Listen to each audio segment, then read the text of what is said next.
और ये अस्सलाम वालेकुम जी, प्रूव। हमारे साथ हैं फैज याब खलील साहब। फैज याब खलील साहब चार्टर्ड अकाउंटेंसी कर रहे हैं, ACCA कर चुके हैं, CA कर रहे हैं, उसके पेपर दे रहे हैं, पेशावर में होते हैं और बड़े अच्छे बच्चे हैं। और 1 साल से ये बता रहे हैं कि मेरी वीडियोस देख रहे थे और उसके बाद इन्होंने कुछ एक्टिविटी की स्टॉक मार्केट में जो कि कोई इतनी खास नहीं थी, बट स्टिल इनको अल्लाह का शुक्र है कि प्रॉफिट ही हुआ है, थोड़े से प्रॉफिट में ही है, कोई लॉस नहीं इन्होंने किया। वीडियो देखने का इतना असर हुआ तो मैंने पहला सवाल पूछा फैज़ियाब साहब से, मैं कहा जी ब्रोकर से मशवरे लेते हैं? तो उसका जवाब जो उन्होंने ऑफलाइन दिया था वही वही मैं चाहूंगा कि ये ऑनलाइन भी जवाब दें। तो ब्रोकर से मशवरा लेते हैं? नहीं, आपकी एक वीडियो देखी थी कि ब्रोकर के हाथ नहीं लगना, बस उस हाँ। उन्होंने तो कहा था कि ले ले शेयर, नहीं लिया वो था। वो तो आपको इतने मुफ्त मशवरों से नवाजेंगे कि आप सोच नहीं सकते, फोन बिल्कुल। कर करके मशवरे देते हैं। लेकिन बिल्कुल। देखें, फिर मैं आप लोगों को कहता हूं कि आप बाजार फिल्म देखें, आप गाफला फिल्म देखें, आप वो पता नहीं बुल्स के क्या क्या नाम नाम से उसकी है, हर्षद मेहता पे मूवी बनी है, अभिषेक बच्चन ने, उसमें द बिग बुल मेरा ख्याल है ये नाम है उसका। तो वो आप देखें, आपको पंप एंड डंप का पता चले कि पंप और डंप क्या होता है। पंप ये होता है कि बगैर किसी मेरिट के एक कंपनी का वो वैल्यूएशन नहीं बनती उसकी। जैसे अभी आपने हर्षद में वो उसका देखें, आप अडानी का केस अगर आप देखें, मेरी उस पर वीडियो भी पड़ी हुई है, गौतम अडानी, बिल्कुल। ये उसके जो शेयर्स हैं वो ओवर प्राइस्ड, पंप की हुई थी प्राइस, और जिसकी वजह से लो एकदम वो गिरी हैं जैसे ही वो रिपोर्ट आई है। और वो पंप इसलिए किए हुए थे कि वो IPO लेके आ रहा था, और IPO जो ला रहा था उसका मकसद था, वो FPO कहते हैं इंडिया में, फॉलो अप पब्लिक ऑफरिंग कहते हैं, हमारे यहाँ उसको राइट शेयर कहते हैं, वो FPO कहते हैं, अपनी अपनी लैंग्वेजेस हैं। जैसे हमारे यहाँ इधर मेरे मेरे पास बड़े बड़े सियाने बंदे आते हैं, सर मैंने डीमेट अकाउंट बनाना है। मैंने कहा यार ये इधर वाघा बॉर्डर क्रॉस करके इंडिया चले जाओ, वहां जाके बना लो डीमेट अकाउंट, पाकिस्तान में डीमेट अकाउंट नहीं होता, पाकिस्तान में CDC अकाउंट होता है। तो 2-3 चीजें मैं आपको कहूंगा। एक तो बेहंगम वीडियोस जो हैं ऊपर नीचे देखना, मेरा ख्याल है फैज़ आप भी मुझसे एग्री करेगा, वो बजाय आपकी नॉलेज को ऐड करने के उल्टा आपको कंफ्यूज करती हैं। तो हमारा जो 90 डे प्रोग्राम है, वो अभी हमारी जब बात हो रही थी इनसे बिहाइंड द कैमरा भी बात हो रही थी कि उसका मकसद ये है कि एक बंदे को इस लेवल पे ले जाएं कि वो कम से कम बेसिक्स को समझ ले। और 3 महीने जैसे प्रोबेशन होती है, किसी दफ्तर में आप नौकरी के लिए जाते हैं, किसी जगह आप भर्ती होते हैं, तो आपको पहले 3 महीने किसी के साथ खड़ा किया जाता है कि पुत्र है जो कर रहे हैं तू भी करता जा, what ever this man is doing you do the same. मैं डिफरेंट लैंग्वेजेस में बोल देता हूँ, अंग्रेजी पंजाबी किसी को समझ नहीं आती है। तो आपको फिर 90 डे के बाद आपको कोई सीट देंगे, फिर आपको कोई इंडिपेंडेंट असाइनमेंट देंगे, फिर ताकि आप उस, तो इसी तरह हमारा जो फर्स्ट 90 डे प्रोग्राम है, ये एक प्रोबेशन है, एक तरह की एक इंटर्नशिप है स्टॉक मार्केट में, कि आप इसके अंदर एक कम सरमाए से 3-3.5 लाख रुपए हम रिकमेंड करते हैं बंदे को, थोड़े पैसे से आप मार्केट की अप्स एंड डाउन्स देख लेते हैं। 90 दिन में आप पॉलिटिकल नॉइस जैसे जमान पार्क में है, मैं I am not talking about politics, लेकिन उसका इफेक्ट भी देख लेते हैं आप, जो इंटरनेशनल जो चीजें हैं उनका इफेक्ट भी देख लेते हैं। तो एक आपको काफी चीजें क्लियर हो जाती हैं। पैसा बड़ी मेहनत से कमाया जाता है, इसको प्लीज किसी के कहने पे रिस्क न करें। मैं तो अपने कहने पे भी कहता हूं कि मैं इसीलिए शेयर्स लोगों को नहीं एनालाइज करना सिखाता हूं कि काम करना सीखो। तो फैजियाब कितना आपके अंदर वैल्यू एडिशन हुई, किसी शेयर का नाम तो नहीं ले सकते, आपके बिल्कुल। कॉन्सेप्ट्स कितने क्लियर हुए हैं ये आज हो का? गए, बहुत सारे के लिए हो गए। वो वीडियोस इतनी देखी थी कि सारे एम्बिग्विटी थी। और मिसकॉन्सेप्ट जो है ना, वो सबसे ज्यादा स्टॉक मार्केट में मरवाते हैं। सबसे पहले खासतौर पे जो बिल्कुल। टेक्निकल्स पे मैं लोगों को बार बार कहता हूं कि टेक्निकल ब्रोकर के पास जो आदमी टेक्निकल पर ज्यादा जोर दे, आप ये समझ लें कि वो पंप एंड डंप का पार्टनर है, उसका हिस्सेदार है। वो आपको धोखा देगा, आपको मरवाएगा, आपको गलत मशवरे देगा कि ये लाइन इसको काटे। देखें, आप जब जिंदगी में आम बिजनेस करते हैं, कहते हैं ना common sense is not very common, तो आप बिजनेस कैसे करते हैं? आप उस बिजनेस को असेस करते हैं, उसकी प्रॉफिटेबिलिटी असेस करते हैं। कोई बिजनेस पकड़ लें, आप मोबाइल शॉप ले लें, कोई आप जैसे मैं कहता हूँ गाड़ी ले लें, ऊबर पे डालनी है आपने, बाइक ले लें। टेक्निकल इज के जैसे CD70 को नौजवानों ने CG125 बनाया होता है ना, वो उसकी टंकी बदल लेते हैं, उसकी सीट बदल लेते हैं, होती वो CD70 है, दूर से फर्स्ट लुक में वो 125 लगती है, ठीक है ना। या कोई किसी गाड़ी को आप अपलिफ्ट कर दें, लेकिन रियलिटी वो नहीं है। टेक्निकल्स मैनिपुलेशन के लिए बेहतरीन टूल है, जो कि तमाम तर बड़े जो इन्वेस्टर्स हैं वो उसे इस्तेमाल करते हैं, और छोटा इन्वेस्टर मारा जाता है कि ये लाइन इसको काटेगी तो खरीद लो, ये लाइन इसको काटेगी तो भेज दो। मैं भी टेक्निकल्स गाइड करता हूँ, मैं ये नहीं है कि टेक्निकल्स खुद भी देखता हूँ, इन्हें भी मैंने दिखाए हैं, फैजियाब साहब को भी। लेकिन मैं ये कहता हूँ कि जो शेयर आपका फंडामेंटल पे टेस्ट पास नहीं कर रहा, फंडामेंटली वो साउंड नहीं है, the valuation doesn't make sense, यानी उस कंपनी की जो आमदन है वो कोई सेंस ही नहीं बना रही। मसलन पता चले जी 10 करोड़ का मकान है, 10,000 रुपये महीना किराया मिलता है उस इलाके में, तो बंदा कहे यार दवा करो, ये 10 करोड़ का मैंने लगाने हैं तो मैं किसी ऐसी जगह पे लगाऊंगा कि जहां पे मुझे कोई रेंटल इनकम को ठीक हो और प्राइस अप्रिसिएशन ठीक हो। तो आप जब भी टेक्निकल्स पर फैसले करेंगे, आपके फैसले गलत होंगे। फंडामेंटली एनालिसिस करने के बाद, जब आप उसके बाद आप बाइंग सेलिंग का डिसीजन टेक्निकल पर करेंगे, तो आपके फैसले ठीक होंगे। क्योंकि PIA, मैं अक्सर लोगों को कहता हूं, मैंने अपने होश में कभी प्रॉफिट में नहीं देखी, तो टेक्निकल्स तो PIA पे भी कॉल आ जाएगी, बाई कॉल और सेल कॉल। यानी जितनी कंपनियां नेगेटिव बुक वैल्यू है, जितनी कंपनियां हर साल नुकसान कर रही हैं, हर क्वार्टर नुकसान कर रही हैं, पैसा अपना जो है ज़ाया कर रही हैं। PIA तो गवर्नमेंट की है तो चली आ रही है, कोई प्राइवेट होती तो बंद हो गई होती। गवर्नमेंट टैक्स पेयर से पैसा लेके उसमें डाली जा रही है, और लोगों पर, हम गरीब आवाम पर टैक्स लगाई जा रही है। बहरहाल ये खैर गवर्नमेंट जाने और उनका काम जाने। तो आप जब भी बगैर फंडामेंटल एनालिसिस के सिर्फ टेक्निकल पर रिलाय करेंगे, आपके फैसले गलत होंगे। और इवन अच्छी कंपनी भी हाई वैल्यू के ऊपर आप ले लेते हैं या महंगी ले लेते हैं, तो उसमें से आप पैसा कमा नहीं पाते। हो सकता है कि आपका पैसा चले सिफर ना हो, या 50% ड्रॉप ना हो, या 30% ड्रॉप हो जाए, या 10% हो जाए, या 20% हो जाए। Stock market is all about analysing, evaluating, understanding the asset value, कि इस बिजनेस का क्या भाव सही बनता है। और भाव हमेशा बिजनेस का उसकी पैदावारी सलाहियत पे बनता है, उसकी प्रॉफिटेबिलिटी पे बनता है। तो ये देख लें, ये खुद फाइनेंस के स्टूडेंट हैं, मेरे जो टेस्टिमोनियल हैं उसमें पहली PhD फाइनेंस जो है वो स्टूडेंट है, और चार्टर्ड अकाउंटेंट्स मेरे पास आए हैं, डॉक्टर्स आए हैं, इंजीनियर आए हैं, लॉयर आए हैं, कॉर्पोरेट सेक्टर के कॉर्पोरेट मैनेजर टॉप के आए हैं, जो अरबों रुपए की कंपनियां चला रहे हैं, और पढ़े लिखे हैं और बड़े, लेकिन स्पेसिफिक फील्ड में उनकी ट्रेनिंग नहीं है। तो आप जब एक स्पेसिफिक फील्ड में एंटर होना चाहते हैं, तो हमारा आपको यही मशवरा है कि सीख कर हो, देख कर हो। तो मैं उम्मीद करता हूं कि फैज़याब खलील जो है आइंदा कभी, जब तक प्रॉफिटेबिलिटी नई कंपनी की अच्छी तरह देख लेंगे, या जिसको मैं 90 दिन का जो मैंने मेथड बताया है, इस पर अगर ये अप्लाई करेंगे, he can never lose money. क्यों भाई, जो मैंने आपको बात समझाई है इसमें कोई नुकसान होने का डर है? नहीं नहीं, प्रॉफिट है उल्टा सर, ऐसा नहीं। कमाई होगी, और बिल्कुल। आहिस्ता आहिस्ता जब आपका लेवल बढ़ता जाएगा अंडरस्टैंडिंग का, तो फिर कमाई भी ज्यादा होगी, फिर आप मल्टीपल एसेट्स को हैंडल कर लेंगे, मल्टीपल एंट्रियां, मल्टीपल एग्जिट, मुख्तलिफ कंपनियों में एक बड़े पोर्टफोलियो के अंदर आप हैंडल कर सकेंगे। ट्रेडिंग और इन्वेस्टमेंट का आप फर्क खुद समझ जाएंगे, और आप गैर जरूरी हरकतें करने से इज्तनाब करेंगे, और सबसे पहले क्वालिटी का शेयर आप एनालाइज करेंगे और देखेंगे। तो इंशाल्लाह मेरी एक अपकमिंग वीडियो आ रही है, बड़ी जल्दी मैं निकालूंगा, वो श्रीलंका के स्टॉक मार्केट के ऊपर आ रही है। श्रीलंका की stock market is doing fine, one of the best performing market. उनके डिफॉल्ट के बाद, जो मैं बात बार बार लोगों को कहता हूँ, कि डिफॉल्ट होने से आपके जो एग्जिस्टिंग एसेट्स हैं उनकी वैल्यू बढ़ जाती है।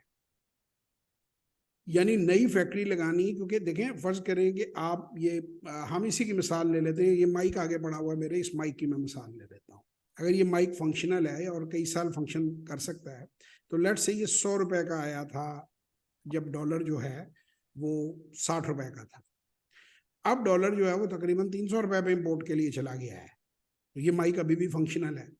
अब मेरे सामने किसी बंदे ने ऐसा ही माइक खरीद कर अपने लगाना हो, उसको 5 गुना ज्यादा सरमाया चाहिए। अब हम थोड़ी देर के लिए इसको माइक नहीं समझते, हम इसको एक मिल समझ लेते हैं, एक फैक्ट्री समझ लेते हैं, कोई समझ लें, टेक्सटाइल मिल समझ लें, आइसक्रीम की मिल समझ लें, कुछ समझ लें। और ये हमने खरीदा। अब डॉलर जो है जब 60 रुपए का था तो हमने वो फैक्ट्री लगाई। ये फैक्ट्रियां तो बहुत सी उस वक्त की लगी हुई हैं जब डॉलर 4 रुपए का था, 8 रुपए का था, 10 रुपए का था, 30-30 40 जब 50-50 60-60 साल की फैक्ट्रियां ये लगी हुई हैं। 50 रुपए का था, 30 का था, 35 का था। अब उस वक्त जो कंस्ट्रक्शन हो चुकी, उस वक्त जो इंफ्रास्ट्रक्चर बन चुका, उस वक्त जो मशीनरी आ चुकी, लग चुकी, प्लेस हो चुकी, अब आपके ज़हन में एक सवाल आएगा कि जी मशीन जो आके लग जाती है वही तो पूरी जिंदगी नहीं चलती, उसने अपग्रेड होना है। आप खुद ही बताएं, आपका जो घर है उसमें कितनी रेनोवेशन होती है, कितनी कॉस्ट ऑफ रेनोवेशन और कितनी कॉस्ट नया घर बनाने की है। उसको कहते हैं BMR, build, modernisation and replace. वो बड़ी एक मिनिमम सी कॉस्ट होती है और वो उन्होंने प्रॉफिट के अंदर डाली हुई होती है, और वो साथ के साथ ईयरली बेसिस पे या 3 ईयरली बेसिस पे अपनी मशीनरी, उसके कंपोनेंट्स, उसकी रिप्लेसमेंट, उसकी चीज़ों को अपग्रेड कर रहे होते हैं। अब जब एक नया प्रोजेक्ट लगता है, ठीक है, ये वो प्रोजेक्ट्स हैं जिन्होंने अपने इंटरेस्ट भी पे कर दिए हुए हैं, अपने लोन भी उतार दिए हुए हैं। भाई 20% तो इस वक्त इंटर बैंक पे आपका इंटरेस्ट रेट चला गया है, काइबोर के ऊपर 5% का स्प्रेड बैंक डालेगा कम से कम। क्योंकि आपने कभी 5% से कम पाकिस्तान की हिस्ट्री में स्प्रेड देखा है कहीं पे भी? ऊपर ही रहता है। बिल्कुल। तो आप अगर 25% सूद, शरह सूद होगी, इंटरेस्ट रेट होगा, तो आप किस तरह मुझे बताएं आपका बिजनेस वायबल होगा? 10% की 10 साल में अगर रीपेमेंट प्लान है, 10% की ओरिजिनल किस्त भी होगी, तो अगर आप 100 रुपया किसी बैंक से लेते हैं तो 25 रुपए तो आपने 4 सालों में तो पैसे डबल वापस करनी है। और अगर 10% ओरिजिनल किस्त है तो वो तो बन जाते हैं 140 रुपए। तो 35% अगर आप उस पर कमाएंगे, आप ब्रेक इवन पे आएंगे, प्रॉफिट में नहीं आएंगे। वो पैसा तो आपको देना ही देना है। अगर आप पे ऑफ नहीं करेंगे तो आप डिफॉल्टर हो जाएंगे, कंपाउंड इंटरेस्ट चलना शुरू हो जाएगा और अल्टीमेटली कंपनी लिक्विडेट हो जाएगी। तभी मैं लोगों को ये बात समझाता हूँ कि वो जेम बोर्ड की तरफ आए, इवन छोटे बिजनेसेस आए। 2.5 करोड़ में कंपनी लिस्ट हो जाती है। इसका इवन हमारे चार्टर्ड अकाउंटेंट रात को भी नहीं पता, बहुत सारे लोगों को इसका नहीं पता, क्योंकि पाकिस्तान में हम पढ़े लिखे जाहिल हैं, अल्लाह ताला माफ़ी दे। और जिसे कहते हैं ना, हम डिग्री याफ्ता हैं, हम तालीम याफ्ता नहीं है। मक्खी पे मक्खी हम मारते जाते हैं। हमारे अकाउंटेंट हजरात भी यही करते हैं, हमारे CS भी यही करते हैं, ज़्यादातर, एक्सेप्शंस हैं। अब आप, अगर मैं इसके मुकाबले में एक जेम बोर्ड की कंपनी की मिसाल देता हूँ कि 5 करोड़ रुपए से या 1.5 करोड़ से या 2.5 करोड़ से वो कारोबार शुरू होता है, तो 1.25 करोड़ रुपया वो बंदा खुद डालता है, 1.25 करोड़ रुपया वो मार्केट से रेज कर लेता है। तो उसको इंटरेस्ट फ्री लोन मिल गया है। लोन नहीं है, वो इक्विटी है। यानी उसने जो मुनाफा आएगा उसमें से उनको मुनाफा देना है, उसको भी री इन्वेस्ट करने के बाद, BMR करने के बाद, बिजनेस को चलाने के बाद जो एडिशनल पैसे हैं उसको मुनाफे में स्प्लिट करना है। और उस पर कोई बंदिश नहीं है कि वो बैंकरप्ट हो जाएगा या उसे कोई आकर अरेस्ट कर लेगा या कोई उसकी कंपनी जो है छीन लेगा, क्योंकि वो कंपनी लग चुकी है। तो इक्विटी लेने का तरीका, चीप कैपिटल लेने का तरीका, इंटरेस्ट फ्री कैपिटल लेने का तरीका, सबसे अच्छा वो जेम बोर्ड पे लिस्टिंग है। और उसके बाद, ये मैं आपको इसलिए एडिशनल इंफॉर्मेशन दे रहा हूँ कि आपका अकाउंटिंग से ताल्लुक है और आप जैसे जो बच्चे हैं उनको ये बातें स्प्रेड करनी चाहिए। अब आप कैपिटल की, इंटरेस्ट रेट को, इन बातों को सबको अच्छी तरह समझते हो, शरह सूद को आप अच्छी तरह समझते हो।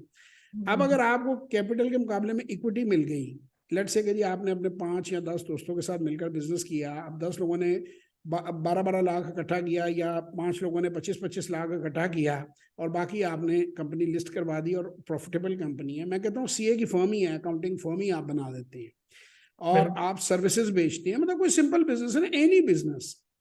तो अब आपको कंपनी आपकी लिस्ट हो गई, अचानक आपको अल्लाह ने बड़ा करम किया, मुनाफा बहुत अच्छा आ रहा है, आप कहते हैं यार इसको 100% एक्सपैंड करते हैं। तो आप वहीं बैठेंगे, 100% राइट अनाउंस करेंगे कि जी हम इसके शेयर और रिलीज कर रहे हैं। जैसे FPO उन्होंने लिखा होता, फॉलो पब्लिक ऑफरिंग थी, हमारे यहाँ राइट शेयर है, आप उसी वक्त 2 बना लेंगे। पता चलेगा। आप सेवर फूड की मिसाल ले लें जी, वो मेरे ख्याल में लिस्टेड नहीं है, बड़ी कामयाब। हम कोई उनके बारे में खूबी की बात कर रहे हैं, खराबी की बात नहीं कर रहे। अब अगर वो लिस्टिंग करवा लेते हैं तो कितनी तेजी से वो अपनी ब्रांचें फैला सकेंगे, क्योंकि कोई भी बिजनेस हो जब उसमें सरमाया अनलिमिटेड हो जाता है ना, इनफ्लो, और अगर प्रॉफिटेबल बिजनेस है, पैसा इंजेक्ट करते जाएं, एक्सपैंड करते जाएं, तो वो बड़ी तेजी से ग्रो करता है। अब इसी की मिसाल एक माजी में आप केस स्टडी को देखिएगा, उसको कहते हैं, एक कंपनी होती थी निराला स्वीट्स, मिठाइयाँ बनाने की बड़ी मशहूर कंपनी थी। मैं बड़ा उसके करीब से मैंने उसको देखा। वो डेट की वजह से तबाह हुई थी, कर्जे की वजह से तबाह हुई थी। वो फैसल होता था उनका लड़का, बल्कि हमारे साथ स्विमिंग भी करता था, हल्की फुल्की गपशप भी थी उससे, और वो तबाह बर्बाद हो गए। 3 जनरेशन का बना हुआ बिजनेस खत्म हो गया। अब अगर उन्होंने उस वक्त निराला स्वीट को लिस्ट किया होता अपने एक्सपेंशन प्लान्स के लिए, और डेट ना लिया होता, कर्जा ना लिया होता, तो वो आज भी ऑपरेशनल होते।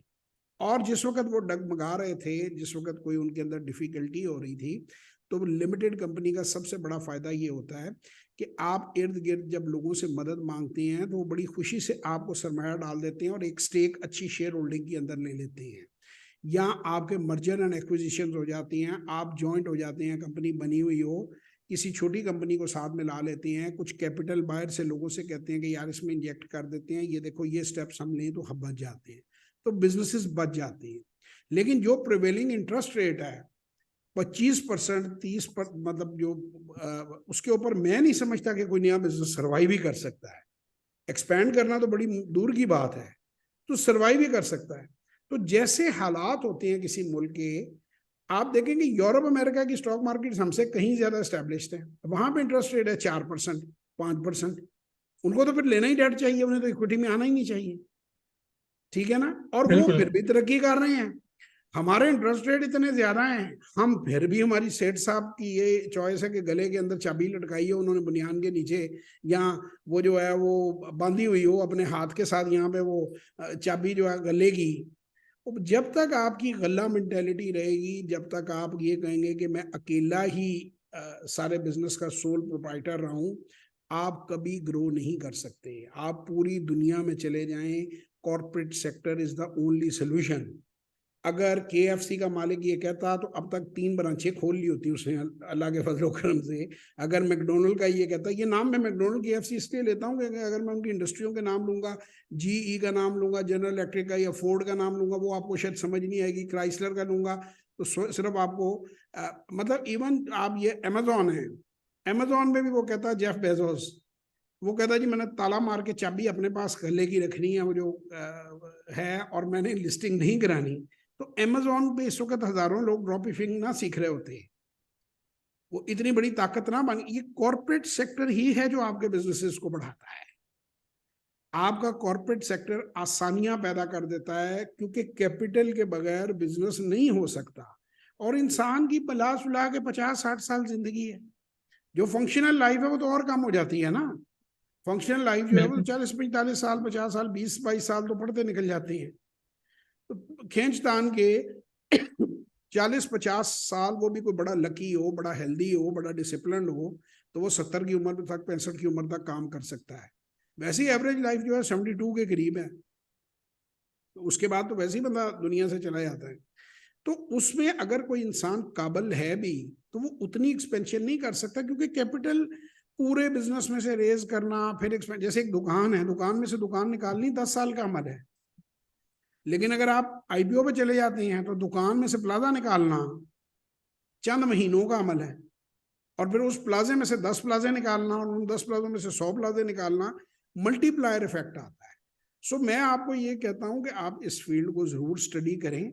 जिन लोगों के छोटे बिजनेसेस हैं वो जरूर लिस्टिंग के बारे में सोचें। और अगर अब्बा जी नहीं मानते, तो अक्सर अब्बा जी, चाचा जी, फूफा जी, खालू जी ने तंग किया हुआ है फैमिलीज में, तो आप उनसे इजाजत लेके छोटा एक बिजनेस स्टार्ट कर लें। मसलन अगर फैसल ही जो है, फर्ज करें उसके अब्बा जी ना मानते कि जी निराला स्वीट को हमने लिस्ट नहीं करना, तो वो निराला प्लस बना देता, उसका नाम कोई और नाम रख देता, या निराला स्पेशल रख देता, और एक ब्रांच जो है अगर उसने लिस्ट करा ली होती तो आज बच गया होता। वो उसकी लिस्टिंग वाली कंपनी बच गई होती। तो आप अपने कजन्स के साथ या अपने दोस्तों के साथ, क्योंकि बेसिक नो हाउ तो आपको है और आपको वो जो सारे सिस्टम्स हैं वो आपकी कंपनी के सपोर्ट भी कर सकते हैं। जैसे ब्रांचें वो फ्रेंचाइज भी देते थे, तो आप उसे ऐसा फ्रेंचाइज मॉडल पे ले जाते हैं कि जी हम निराला प्लस के नाम से फ्रेंचाइज खोल रहे हैं, ये एक लिमिटेड कंपनी है, हम आपसे मिठाई इन रेटों पे खरीदेंगे और अपना प्रॉफिट डाल के उसको बेचेंगे। उसमें जीरो डेट होता, कर्जा कोई ना होता, और वो कंपनी चलती रहती, क्योंकि उनकी मिठाई बहुत अच्छी थी। मुझे इसलिए याद है कि मेरा बेटा जो है वो बड़ा उस वक्त छोटा सा होता था, तो वो बड़ी फरमाइश करता था, उसे मिठाई बोलना नहीं आता था, मेरा 1.5-2 साल का था, 2.5 साल का, मैंने पठाई कहता था उसे, मैंने पठाई खानी है। तो आई use to fetch few gulab jamun. हमारी फैक्ट्री के रास्ते के अंदर जो है वो निराला आती थी, लिंक रोड पे उनकी ब्रांच होती थी बहुत बड़ी, तो उससे मैं डेली उसके लिए लेकर आता था वहां से कि भाई ये जो है वो खुश हो जाएगा कि बाबा फैक्ट्री से लेके आए। तो वो जब ब्रांचें बंद हुई, वो टेस्ट अब पता नहीं, मुझे नई कई आ गई हैं, मुख्तलिफ ब्रांड्स हैं, मैं किसी की ब्रांड प्रमोशन तो नहीं करना चाहता, लेकिन एट दैट टाइम वो बेस्ट थे और कस्टमर यूज टू लव। मेरा ख्याल है कस्टमर्स को बड़ा झटका लगा होगा। आपने खाई हुई है निराला स्वीट? नहीं, यहाँ पर तो नहीं है। आप यंग है ना एक्चुअली, वो वाइप आउट ही हो गया ना कई साल, जब तक आपने ओछा। बड़ा बड़ा मुझे याद है एयरपोर्ट पे उनकी ब्रांच हुआ करती थी, शायद मेरे जहां तक मुझे याद पड़ता है उन्होंने ओवरसीज भी 1-2 ब्रांचें बनाई थी, दुबई शुबई में, इधर उधर। अब आई एम नॉट श्योर कि अगर गलती हो गई हो फिक्स की, क्योंकि they were the talk of the town at that time, बहुत बड़ी कंपनी थी। तो अगर आप अपने बिजनेसेस को ग्रो नहीं कराते, अगर आप स्ट्रेटजाइज नहीं करते, तो आप ना तो जाती तौर पे तरक्की करती हैं, ना कोई मुल्क तरक्की करता है। पाकिस्तान का भी सबसे बड़ा मसला ये है, इवन स्टॉक एक्सचेंजेस का मसला ये है कि लोगों को एजुकेट नहीं किया, और लोगों की गलती ये वो एजुकेशन नहीं लेते। तो बहरहाल ये हम लगे हुए हैं, हम कोशिश कर रहे हैं। अगर आप अपनी कंपनी लिस्ट कराना चाहते हैं, ज़रूर हमारे साथ रब्ता करें, हम आपको आगे कनेक्ट भी करा देंगे। मेरे कॉर्पोरेट सेक्टर में कुछ लोगों ने यहाँ तक भी मुझे कहा है कि अगर आप चाहें तो हम इक्विटी भी अंदर इंजेक्ट कर देंगे, यानी आपको इक्विटी भी मिल जाएगी साथ, यानी एक डायरेक्टरशिप आपकी हो जाती है। जैसे ओवरसीज पाकिस्तानीज को मैं मुसलसल कह रहा हूँ कि वो पाकिस्तान के अंदर कुछ करें, अगर फर्ज करें उनको ये डर है कि उनके रिश्तेदार खा पी जाएंगे, तो एक न्यूट्रल डायरेक्टर जो है वो, जो कि पैसे डाल के बैठा हुआ होगा पार्टनर, और जाहिर है जिसके पैसे लगे हैं वो तो 1-1 रुपए का देखेगा कि इन आउट क्या हो रहा है। तो आप चाहें तो आप सीईओ भी प्रोफेशनल ले सकते हैं। जैसे कई बड़ी कंपनियों के अंदर बैंक के पास एक डायरेक्टरशिप होती है, नॉमिनी डायरेक्टर होता है जो सारे ऑपरेशन कंपनी के देख रहा होता है। तो ये बहरहाल बहुत सारी बातें हैं, ये वीडियोज में नहीं मैं सारी बता सकता, क्योंकि हर केस दूसरे से डिफरेंट है, हर आदमी की डिफरेंट रिक्वायरमेंट है। तो बहरहाल ये बातें वही हैं जो कि क्लोज डोर डिस्कस की जाती हैं फाइनेंसेस। तो मैंने फिर भी कोशिश करता हूँ कि हर टेस्टिमोनियल के साथ मैं कुछ ना कुछ वीडियो में बना दूं, ताकि मेरा भी टाइम सेव हो, जो मेरे साथ मेरा जो कोची है जो मेरे से गाइडेंस ले रहा है उसे भी कोई एक्स्ट्रा 10-15 मिनट मिल जाएं, क्योंकि ये हम बाद में शुरू करते हैं रिकॉर्डिंग, ड्यूरिंग सेशन हम रिकॉर्ड नहीं करते, कोई चीज़ रिकॉर्ड नहीं करते। सेशन हमारे कॉन्फिडेंशियल होते हैं, हम कोई बात किसी से नहीं करते उसकी। तो खुश रहें, अपना बहुत ख्याल रखें, कंपनियां लिस्ट कराएं, ग्रो करें, पाकिस्तान को ग्रो करने की कोशिश करें। जितनी जल्दी आप बिजनेसेस इस्टेब्लिश कर लेंगे उतने बेहतर रहेंगे, खास तौर पे यंगस्टर सामने आए, क्योंकि day by day it is becoming expensive, महंगे से महंगी चीज़ें हो रही हैं, उसका एडवांटेज लें और मुल्क को तरक्की करें। अल्लाह पाकिस्तान को सलामत रखे, पाकिस्तान जिंदाबाद। कोई चीज़ फैजियाब आप कहना चाहें एंड पे? बस स्टार्ट करें, मेन चीज स्टार्ट करें। हाँ, एक्शन लें, टेक एक्शन नाउ। ये यंग आदमी है, इसने बड़ी खूबसूरत बात की है कि जब तक आप समुद्र के किनारे बैठ के लहरें गिनते रहेंगे, आप कभी भी बोट, दुनिया का बेहतरीन शिप भी होगा, तो वो कहते हैं कि ships are safest at the harbour, but that's not what for the ships are build. यानी सबसे महफूज कोई भी जो शिप होता है वो किनारे पर होता है, लेकिन इसलिए तो शिप नहीं बनाया जाता कि किनारे के ऊपर खड़ा कर दे, वरना तो वो लकड़ियां लगा के कई जगह रेस्टोरेंट बना होता है ना तो सी साइड पे, वरना तो वो रेस्टोरेंट बन जाए। अगर आप शिप को सेल नहीं करेंगे, आप एक्शन नहीं लेंगे, बड़ी प्यारी बात उन्होंने की, अगर आप स्टार्ट ही नहीं करेंगे, बैठकर लहरें गिनते रहेंगे, तो फिर रिजल्ट नहीं आएंगे। अल्लाह आप सबको कामयाब करे, दुआओं में मुझे याद रखें। जिंदगी रही तो इंशाल्लाह फिर किसी वीडियो में आपसे मुलाकात होगी, तब तक के लिए खुदा हाफिज।